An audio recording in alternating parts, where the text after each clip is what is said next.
Good morning and welcome to beta testing in your business. You beta believe it. I think I'm funny, so a lot of times I'm going to make jokes. You guys might not laugh, but if you do, that's cool. Otherwise, I'm just going to laugh at myself. And I have the utmost respect for all of the people here who do coding and programming, but this is your brain break from coding.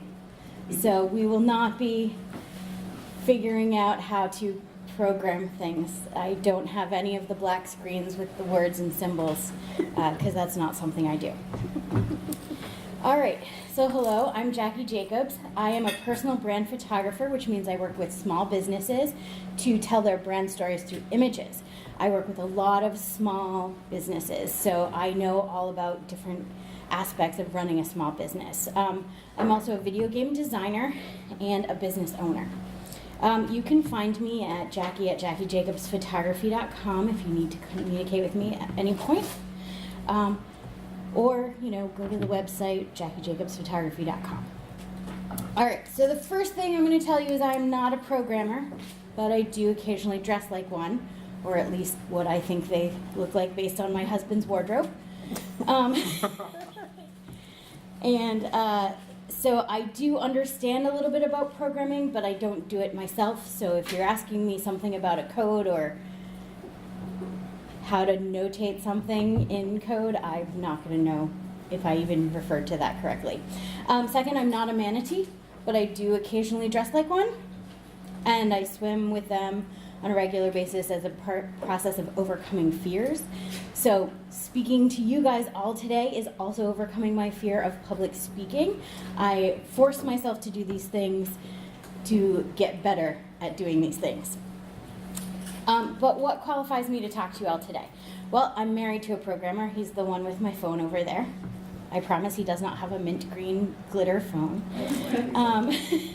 And the first year of our marriage, we had to learn how to communicate because I have a right-brained ideology and he has a left-brained ideology. So conversations in our first year of marriage looked a lot like, in this photo you can see there are napkins and a pen. We had a lot of conversations on napkins, drawing things out, because he would say something, I was like, I don't know what that means, and I would say, here, draw it. And so we did a lot of communication the first year of our marriage through that, and so I learned a process of finding the middle road. So that way there's a communication breach between the right brain and the left brain. I found a way to go around it by finding something that we talk about. So I talk in analogies a lot, okay? I do own my own business, but most importantly, I use beta testing all the time. I write online courses and I run beta tests for these courses before I launch them, so I know what works. This is also where I gain the information I need for my marketing. All right, so beta testing, it's not just for programmers or programs. It isn't enough to think outside the box. Thinking outside the box is passive. Get used to acting outside of the box. What I mean by that is, with beta testing, you're actively working your system instead of just theorizing what could go wrong. You're testing it. So beta testing is the process of testing something before you've opened it up to a larger market. So for example, we're going to use cupcakes today, which is why you all have cupcakes in front of you. Oh, yum. Cool. Don't they look delicious? These are butterbeer cupcakes with a marshmallow whipped cream on top. Sounds amazing. Don't eat them yet. Oh, darn. Sorry, you're going to have to wait. And so, for example, I'm going to talk about this as if I am a cupcake baker and I have a little shop that sells cupcakes, and this is the beta test for a new product that I'm looking to launch, and you guys have all walked in as my beta testers today, and I did not go through the process of selecting you through the topics that I'm going to talk about today, but we're going to assume at this point, because you attended this workshop, you're interested in being my beta testers. Okay, so what I'm doing is I'm presenting you with a product. I'm going to ask you to test the product. I'm going to ask you questions about the product, and you're going to give me feedback about the product. And then I'm going to decide if this is my next cupcake or not. Make sense? Okay, so that's the idea. This is important because let's say this cupcake stinks. Like, I messed it up. I didn't do it right. The marshmallow topping is overwhelming to the butter. The butterbeer flavor of the cupcake itself. So I want you guys to think about it as if this is going to have an effect, an actual effect, that I'm going to listen to what you have to say and implement it. And that's what beta testing is all about, and why you should be using it before you launch something and have a flop on your hands and you've invested a ton of money and time into something that isn't going to work. Okay? All right. So how do you get started using beta testing? I'm going to tell you how many people are on Facebook. If you're not on Facebook, you should be. I know that that's an archaic idea now, and the millennials are like, I don't have Facebook, because I work with a lot of students, and I know that this is a thing that they just don't have. And I tell them, especially if they're starting their own business, this is an ideal market for you to test things before you apply them in your business. Facebook is full of people who want to engage with you in your business, and you're missing the opportunity if you're not using it. But this is where I would say starting to beta test. This is where you can advertise to them. This is where you can create groups or join groups to find them. All right, so finding beta testers. This is finding people who are your type of crazy, okay? Because all life is all about finding people who are your type of crazy. These are the people who love what kind of things that you do, and they want to love you as well. So by creating a beta testing program, you are now actively collecting these people who want to love you. All right? So the idea is you find people who are your ideal client. So I would go into Facebook and look up foodies, groups for foodies or cupcake lovers or people who like sweets. Things I would avoid are groups that are about weight loss. Things like that. Do you guys get the idea of how I'm searching for my beta testers now? But beyond this, you can find and start engaging with these people. Create like and trust within the group. They think you're another person who just likes food, and later on you're going to be able to say, hey, is there anyone out there who lives close enough by that you could try a sample of my cupcake? Or if you're an internet business, you can say, or try a test run of X product, right? So this is how you find them, is you join Facebook groups that have your ideal clients in them, and you engage. You answer questions. You say, how can I help? Is anyone else looking out there for a great recipe for a cupcake? I'd love to help you out. I think I have a couple. And you use the ones that are your typical, your chocolate cupcake with your vanilla frosting that everybody knows how to make already. But you maybe give them a secret as to how you make it a little bit better or different than someone else. You're building that trust. Yes, you've given away a little bit of your secret, but you can also hold back a little bit as well.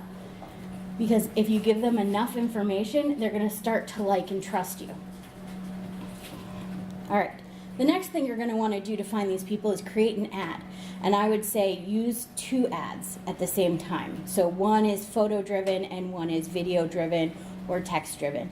And you're going to say, hey, I'm a local business and I'm looking for beta testers to try out my XYZ product before launch. This is what you get as a beta tester. And you want to list the things that say, hey, I think you would really enjoy having a lifelong membership to my cupcake club. All right? So you're basically giving people an incentive to help you out. Plus, free cupcakes. Hello. All right. The third thing is an application. So you've run an ad, and you're in the Facebook groups, and you've started kind of mentioning that you're looking for beta testers, and you're starting to get people like, ooh, how do I do that? You don't just want to take everybody who walks in the door, because some of those people are going to be your competition. And you don't want your competition knowing your new product you're about to launch, right? So what you want to do is create an application. What do you do for a living? You want to have these qualifying questions. How much time would you be willing to spend on a beta test? Would you eat a cupcake a week? Would you eat a cupcake every other week? Would you eat one every day? So you qualify the time that people are willing to put into it, what they do, and you make sure through asking a series of questions that they're not your competition. So like for me writing courses, I'm going to say things like, have you ever taken an online course before? Have you ever written an online course before? What is your experience with online courses? And you try to say just a 1-sentence answer, because they don't want to fill out like a 20-page application. They're doing this for free. Okay? All right, so now you need to define your expectations. Technically, this is step one, but at this point, you're defining them to your beta testers, okay? So we can't drive people, we have to direct their development, teach, and learn. So you are, in a sense, being a teacher here because you're telling them what you're looking for as a beta tester.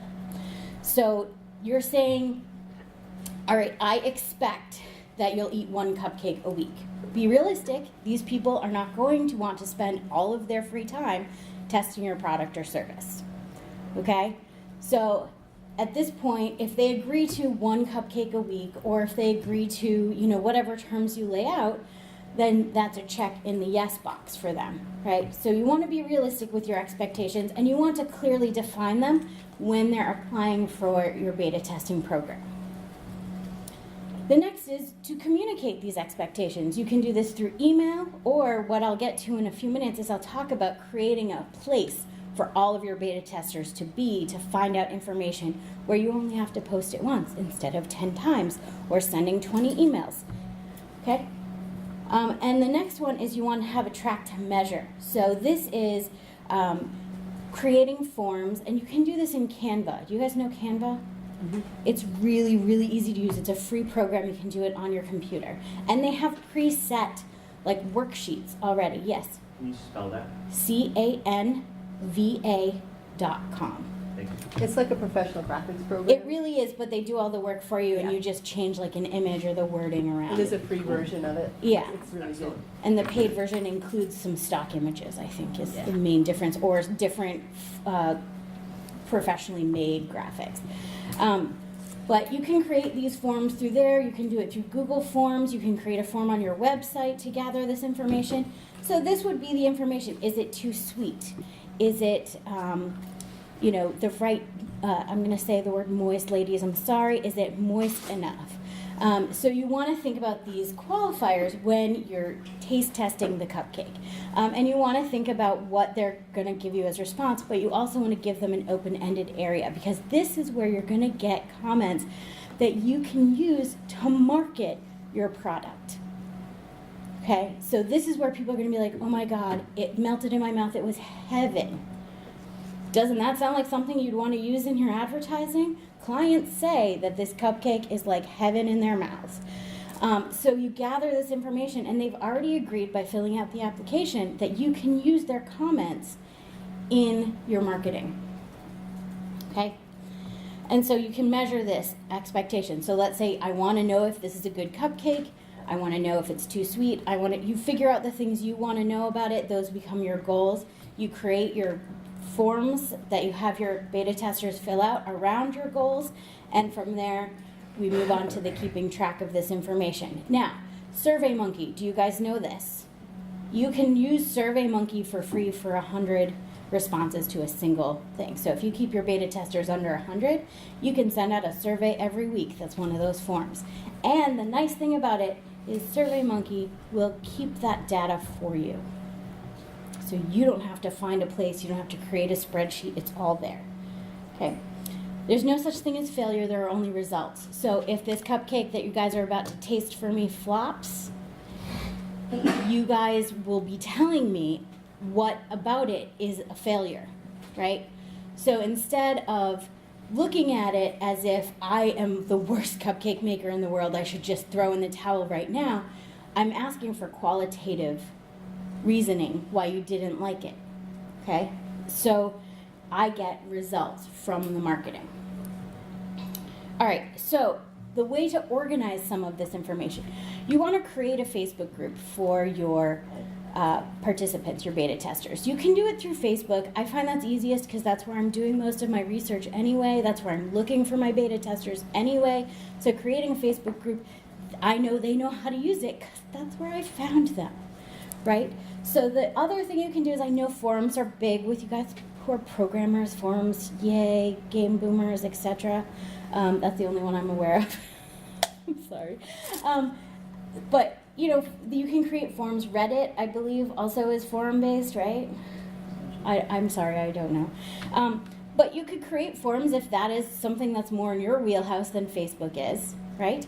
And this is a way for you to communicate. Yes, you should send out a weekly email to your participants. You should prefab them before you send them out, saying, hey guys, thank you so much for doing it. This week's cupcake is this, and I'm really looking forward to hearing your feedback.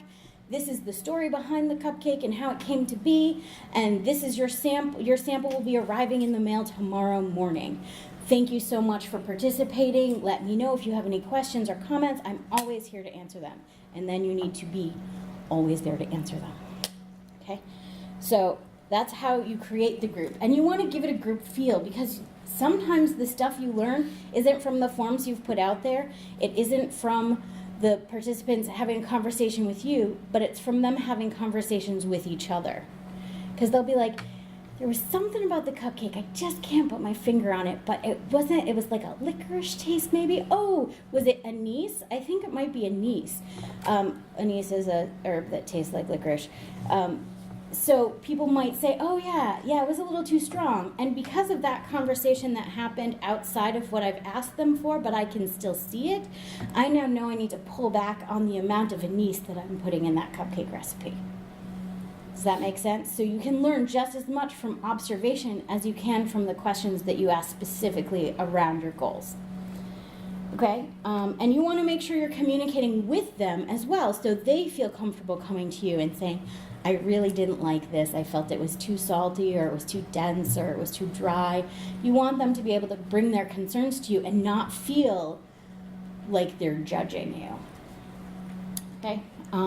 And then you also want to communicate back with them and say, this really helped me, guys. I changed this because of your feedback, and I think it's going to be a great product. You know, anyone who wants to try the second version, please let me know.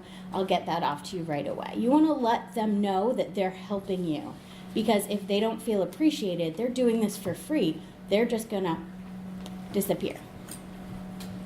Okay, and then questionnaires. So these are the questions that, you know, I talked about, the forms or the surveys.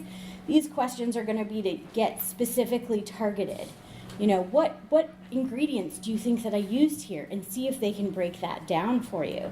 And then what ingredients did you feel like I might have used too much of? Things like that. Some people are going to be like, I have no idea, I just liked it. I have no idea, I didn't like it. And you'll say, okay, well, why?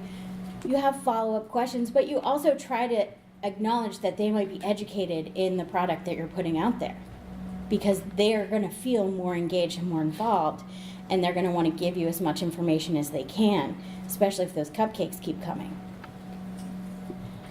All right, so raving fans from your beta testers. Like I said, some of the comments you get about your product is going to be so great that it would be a shame to not use it in your marketing. So the difference between raving fans, unlike satisfied customers, become a part of your sales force. They tell their friends and their family, their coworkers about your products and services, and of course, good things happen. So if you really liked this cupcake and someone had a party coming up and you were like, oh, I have a Harry Potter party coming up and I have no idea where to get a cake from. Well, have you ever considered cupcakes? I just tried this amazing butterbeer cupcake with whipped cream frosting, you know, and you're going to go out and you're going to recommend that to that particular person. Now, granted, how many people do you run into who are throwing a Harry Potter birthday party? Let's face it, we're nerds. We all did. But, you know, the idea is that, you know, you now have something to contribute to the outside world about something you're intimately involved in. As a beta tester, you become involved in the product. You feel like it's almost your product too. So you go and you talk about it, you know, or you talk about, like, it's like being part of a study. You know, I just saw an ad out there for a sleep study, and I was like, oh, I get paid to sleep? Yes, please. But I would be invested in whatever that study is trying to produce. So I would look up information about it on my own. I would brag about it. I'd be like, I'm getting paid to sleep, guys. Woohoo! You know, that kind of thing. You want to think about your beta testers as your first customers for this new product. And they're going to be the ones that you want the most invested. Because if you had 100 beta testers, and let's say 20% of them liked it. So 20 people are now talking about your product. 20 people who weren't your customers before are now talking about your product. And the reason I go with the 20 is because the 80-20 rule, you guys know this? Okay, great. There's nobody who doesn't know this, that like 80% of everything you do is, you know, kind of throwaway, but 20% is usually the successful parts. All right, anyway. So the rewards, you want to reward these people as you're going along. So maybe you put them in a VIP cupcake club. You know, once a month they get a free cupcake of their choice for like the next year for participating. Or if they come into your store and they bring a friend, they get a free cup of coffee. You want to think of rewards. You don't want them to be huge. You want them to be something that's enough to entice someone to put in that however long it takes them to eat a single cupcake and answer some questions. So let's say an hour. So what would you give to someone that was doing work for you for an hour for free?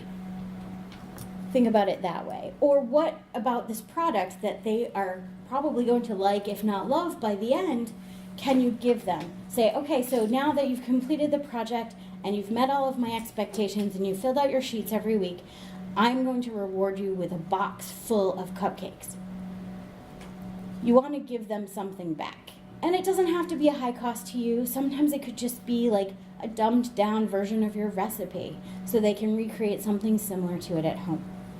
All right? And then you want to communicate again and again and again. Answer their questions, address their concerns, discuss their creative critiques. As you go through the process, the more you talk to these people, and I recommend, again, with Facebook, you can do Facebook Lives weekly.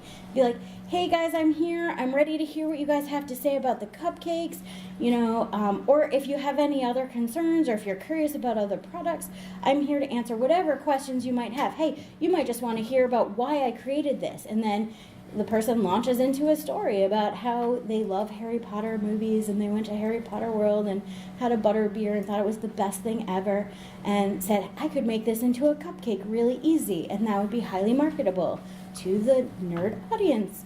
So, you know, it's the same kind of idea as, you know, the communication you have. People are investing into your brand now and not just the product they're testing. The more you communicate, the more you're in front of them, the more they recognize you as being the person who gave them this great opportunity. If your product sucks, you're going to find out about it, but the idea is that you're using it to change. So you have to kind of have a thick skin about that, because if someone is giving you information and you're like, oh, I don't know, I really don't like it, and they're not giving you the feedback as to why, that creates tension in the relationship, and you're like, oh, just lay it on me. I am a stone wall. You can't hurt me. I want to know what you don't like. And don't get defensive when they give you feedback. And sometimes that means taking a minute, maybe a night, crying about it, and then getting back to it later. I mean, nothing hurts your feelings more than hearing that your product sucks and that there's 800 million things you need to change to make it better. But if you embrace that instead of like, are highly against, like, no, I think it's going to work better this way. You're just a bad beta tester. You've already wiped off half of your beta testers just through telling one beta tester that they're a bad beta tester. So instead say, I value your feedback and, you know, I appreciate it. Let me fix some things and I'd like you to try it again. Okay? So you want to offer value to them. So if they're trying your cupcakes and they did a great job, you also want to turn around and say, hey, I have a lifetime beta testing program that I'd love to share with you because your feedback was so valuable to me. Talk about a raving fan. That your feedback was so valuable, I'd like you to do it again if you're down for it. Want more free cupcakes? Right? All right, and using your results, assessing your goals.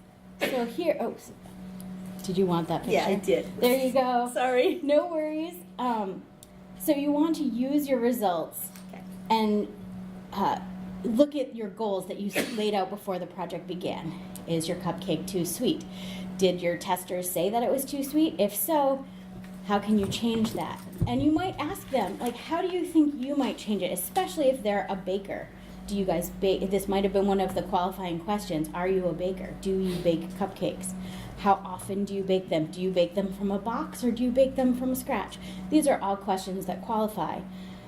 So action is the foundational key to all success. So this is about using it. So you want to review those. Remember how I mentioned if you put your forms in SurveyMonkey, it keeps all the results for you? So maybe only 10% of the people who tried your cupcake thought it was too sweet, right? And so that's not bad. That's not bad results, because let's face it, how many people are more savory people than sweet people, but they signed up for your cupcake because they do occasionally like a sweet cupcake. You know what I mean? So you want to review, and then it'll also keep track of, if you keep them on the same place and you have those qualifying questions on the weekly questionnaires that you send out, it'll keep track of which ones of those people are more savory fans, and they're more savory fans and they found your cupcake too sweet. You don't so much have to worry about their results, but the people who love sweet cupcakes and think it's too sweet, that's where your problem is, right? So if the sweet likers think it's too sweet, I'm trying to think of not a cupcake example for you guys. So for example, if I was talking about one of my online courses and I had a beta tester go through and I asked them, is this process too long for you? And my videos are 10 minutes long and there's 7 of them, so you can do one a day for a whole week. Is this process too long for you? I would go back to the qualifying question and see, did this person say that they work full-time?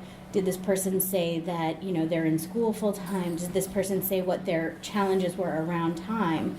And that will help me qualify their responses to the questionnaires. Make sense? Awesome. Internet, you can't see it, but they're all nodding really hard. All right. Number 2 is you want to compare the results to the goals that you set out. Like I said, if the cupcake is too sweet and people are saying that your cupcake is too sweet, then you already knew about that problem beforehand, and now you have to figure out different ways to get around that. How do you make it less sweet? Do you, instead of using a marshmallow frosting, do you instead use like a chocolate frosting that has more cocoa powder than sugar in it? That kind of thing. Try different things, or ask your audience, what do you think I should do to make this better?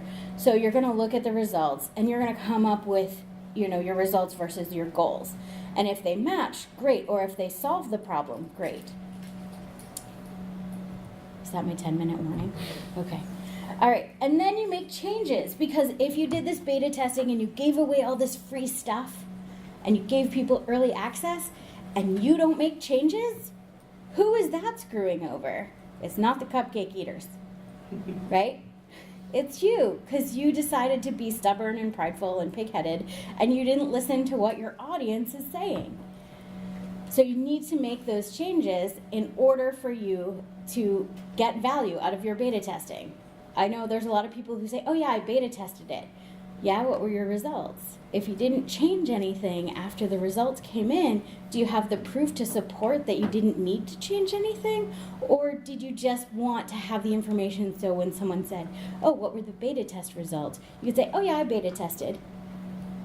So you have to think about it. It's not just another step in the process, it's a step that helps you get better. Does anyone have any questions? Yes? With the people you're working with in Facebook groups, are you meeting them in person as well? Not usually, no, because I'm not literally baking cupcakes.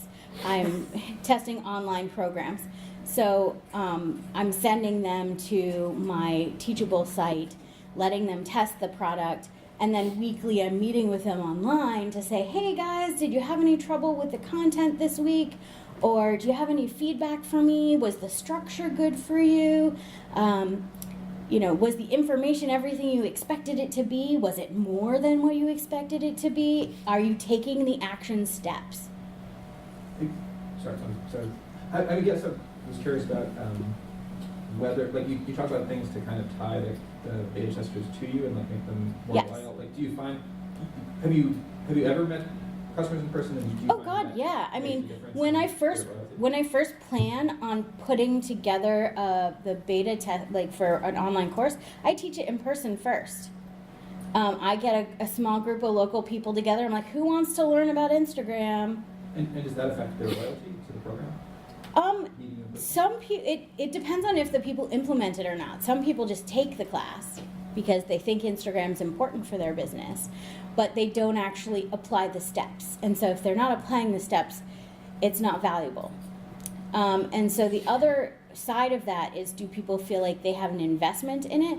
I usually thank anyone who's beta tested my programs by being like, thank you for the suggestion, or I'll put it in, you know, at the end of a video, like, thanks for the suggestion in this, so this is why it's structured this way, or I'll mention it on the Facebook page. The other thing I do for people who have helped me out is I will give them shouts out on Facebook or on Instagram, because that's where I spend the most of my time. Yes. When you say most of your audience, you didn't say exactly this, but like you're finding your audience on Facebook. Mm-hmm. Now, that's not just your Facebook network. That's No. Right. No, because It's like- I'm joining groups. I am a member of so many Oh, I groups got that you. you don't even know. And so what I do is I go in and I provide value within those groups. Okay. Because I'm a personal brand photographer, I go into a lot of groups with business owners who are talking about boosting their image on the internet. Right. And so they'll ask a question and I give them an answer that other people might not get unless they took one of my classes. But that builds trust. And so when I come back and say, hey guys, remember how I mentioned that I teach workshops? I'm putting together a new one and I'm looking for some beta testers. This is completely free to you, and I just need to, you know, if you're interested, here's the link to the application. But are they, I guess I'm just asking, maybe it's obvious, but I'm just, because I don't participate in Facebook group Right. culture much, really, or at all. What does that mean? Like, if you're in a group, what is your relationship to the other people in that group? And, like, Usually the group is connection to- formulated by someone who's trying to sell something or somebody who's trying to find other like-minded individuals. So, for example, I'm a member of a group called the FEA, the Female Entrepreneur Association, and that person who runs that has a membership group as well, where they provide free education every month. There's always new education, but they go in and they provide value to the members who are inside. And the other thing is those other members provide value to other people. So it becomes this community, especially in a world where women entrepreneurs are kind of on the rise, and Right. we struggle more than men do with our confidence levels. And so having that safe space to go to, but also it gives us the ability, because we want to support each other. What do you have coming up this week? You know, and usually most Facebook groups will actually say, what are you working on that we can help you with? So that's the beauty of the Facebook groups. Now, I'm sure forums run a lot like that.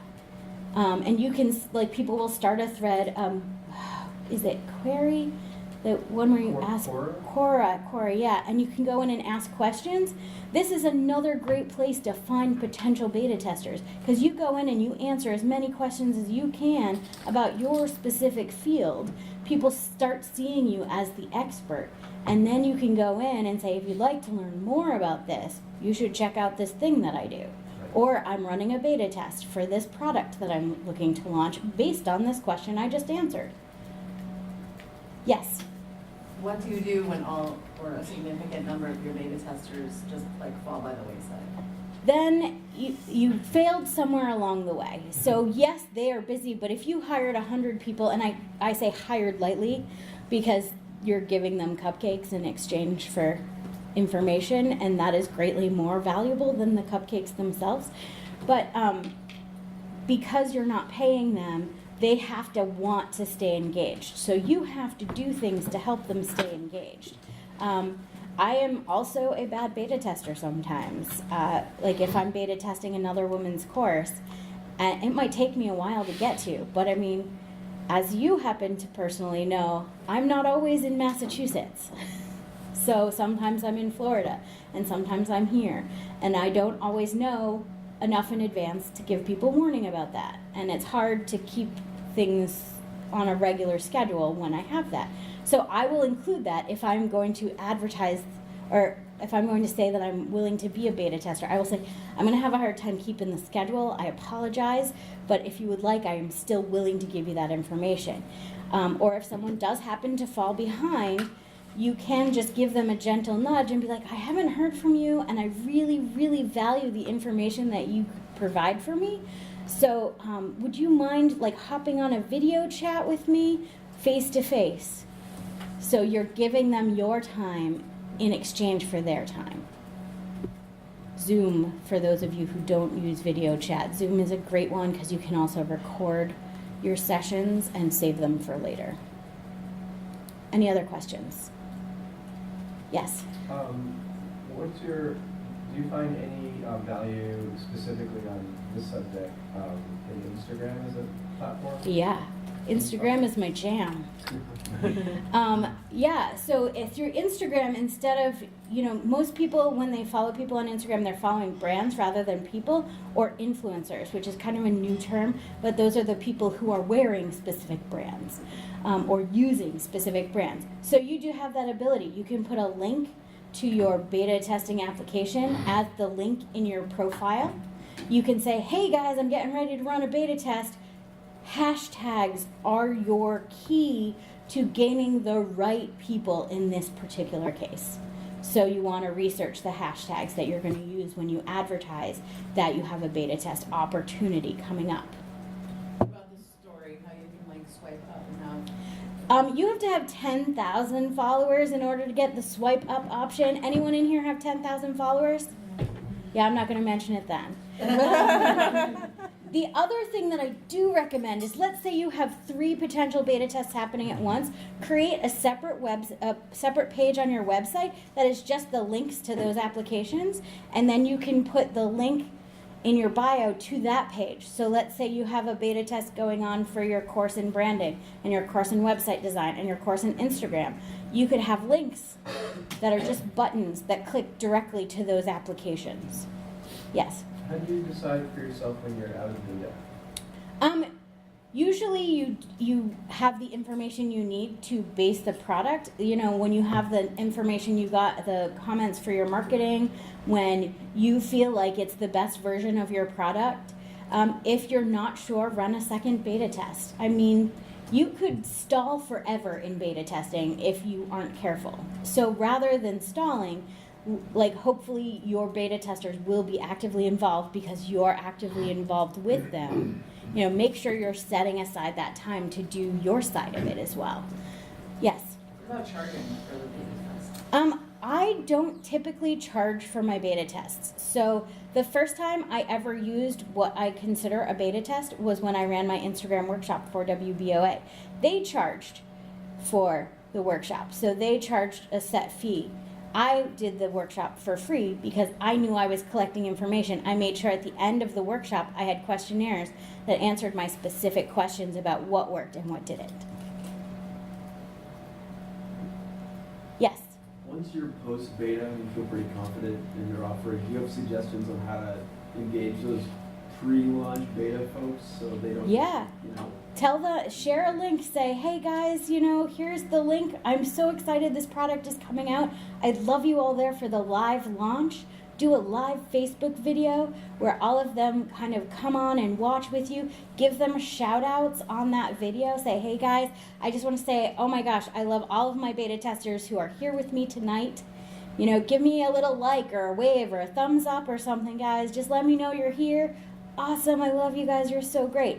I mean, you end up saying sort of the same thing over and over again, but call out specific ones by name and say how they helped you, and we're like, we're ready for launch because of these guys, And is there like a way to keep them, convert them from a beta class into Yeah. a post-launch equivalent? Yeah, you send them an invite to be a beta tester for life anytime you have a new product coming out. Sure. You can also, as a reward, offer them a discount on a full product that you have already launched. Or if you, in your beta testing, only gave them so much of the content instead of the whole content, you can say, I'll give you the rest of this for half what everybody else is paying, or for this fraction of a price of what. Does that make sense? Yeah. So you think about your rewards and what you're willing to give up, and then you have the ability to keep these people hanging around and looking for your stuff. Especially if they loved it, and ask them at the end of the beta test, guys, this was great, I loved it. How many of you would be willing to give me a video testimonial? And then you say, it's really easy. What I'm going to do is I'm going to meet you on Zoom. I'm going to make it your face. I'm going to ask you some questions. I want you to rephrase the question in your answer. And then you just edit it post-process and take out your side of the conversation. Other questions? Would you do like interview series on Facebook Live? Yeah, Things that we definitely. do that, like interview their beta testers. Right. So Gretchen and I know each other from WBOA, and I run the Mastermind Group there. It's Women Business Owners Alliance. So I run a mastermind group through them where we meet weekly, and I have them answer a series of questions, and then we talk about our challenges. And when we were looking at launching that program, a lot of the members didn't quite know what a mastermind was. So we explained in a live video what we would be doing, how the structure would run, how much it cost, and what the value would be for them. So Facebook Live is also your friend. Again, Facebook. Sorry if you are not on Facebook. You should be. All right. So if I didn't cover all of your questions, and I will still, yes. Can we eat our cupcakes? Yes, please eat your cupcakes and tell me how much you enjoy them. So basically, if you guys have questions or whatever, you can always find me at Jacki at JackiJacobsPhotography.com or on Facebook. I'm always on Facebook. In fact, it's one of my desired communication devices. If you really want to reach me, my phone doesn't stop flashing when you send me a message on Facebook. It won't. I have it on silent all the time, so I don't always answer it. But text messages and Facebook messages flash like crazy. I always offer this for all of my participants in any lecture that I give or any workshop that I give. But if you would like to buy me a coffee and pick my brain, it's a date. Okay? But you have to buy my coffee. That's a pretty cheap date. I do drink the iced mocha lattes. So usually I offer that to anyone who's interested in further information than we have time for. You get one go of it. Other than that, you have to pay me an hourly fee. All right? And finally, review this event. I noticed everybody's been putting up the link, but I know that you can't click a link, but y'all got cell phones, right? So there's your QR code. Fancy. I know, super fancy. But yeah, so any other questions, I'm going to hit the stop button. I will be around. I believe we have a few minutes. What is that, 3 minutes before we're officially done here? So I'll hit the button and you can ask any other questions. Actually, it already stopped Oh. when your screensaver went off. Oh, okay, whoops. All right, hopefully nobody missed anything value. All right, thank you all so much.